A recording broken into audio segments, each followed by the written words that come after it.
Deuteronomy Chapter 11. Therefore you should love the Lord your God and always keep his charge, statutes, judgments, and commandments. Know this today, as I'm not addressing your children who haven't experienced the Lord your God's discipline, his greatness, his powerful hand, and his outstretched arm, as well as his miraculous deeds and acts performed in the midst of Egypt against Pharaoh, the king of Egypt, and his entire land. You witnessed what he did to Egypt's army, their horses, and their chariots, how he made the waters of the Red Sea overwhelm them as they pursued you, and how the Lord destroyed them to this day. You also experienced what he did for you in the wilderness until you reached this place, and what he did to Dathan and Abiram, sons of Eliab the Reubenite, when the earth opened its mouth and swallowed them, their households, their tents, and every living thing in their possession in the midst of all Israel. But you have seen with your own eyes all the great works that the Lord has done. So, keep all the commandments I'm giving you today, so that you may be strong and enter and possess the land you are about to enter. By doing this, you will prolong your days in the land that the Lord swore to give to your fathers and their descendants, a land flowing with milk and honey. The land you are entering to possess is not like the land of Egypt from which you have come, where you sowed your seed and watered it by foot like a vegetable garden. But the land you are about to cross into and possess is a land of hills and valleys, drinking in water from the rains of heaven. It is a land that the Lord your God takes care of. The eyes of the Lord your God are always upon it, from the beginning of the year to the end of the year. If you listen carefully to my commandments that I am giving you today, to love the Lord your God and serve him with all your heart and all your soul, then I will provide rain for your land in its season, the early and latter rains, that you may gather in your grain, new wine, and oil. I will also provide grass in your fields for your livestock. You will eat and be satisfied.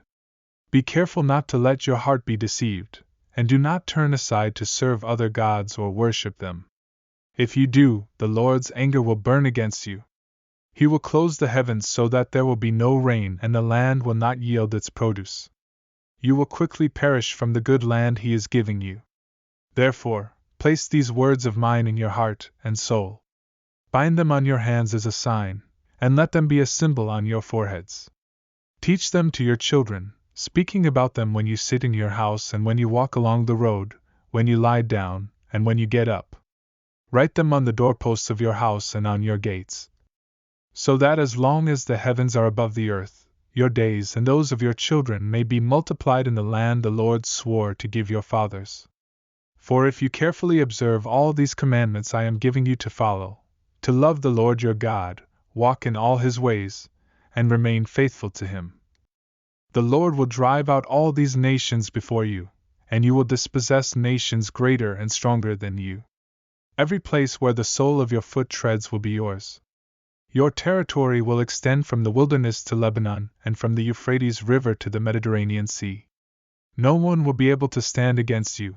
The Lord your God will put fear and dread of you in all the land where you tread, just as he has promised you. Look, today I have set before you life and prosperity, as well as death and adversity. For I am commanding you today to love the Lord your God, to walk in his ways, and to keep his commandments, statutes, and ordinances, so that you may live and multiply, and the Lord your God may bless you in the land you are entering to possess. But if your heart turns away and you do not listen, and you are led astray to bow down to other gods and worship them, I tell you today that you will certainly perish and will not prolong your days in the land you are entering to possess across the Jordan. I call heaven and earth as witnesses against you today that I have set before you life and death, blessing and curse. Choose life so that you and your descendants may live. Love the Lord your God, obey him, and remain faithful to him. For he is your life, and he will prolong your life in the land the Lord swore to give to your fathers, Abraham, Isaac, and Jacob.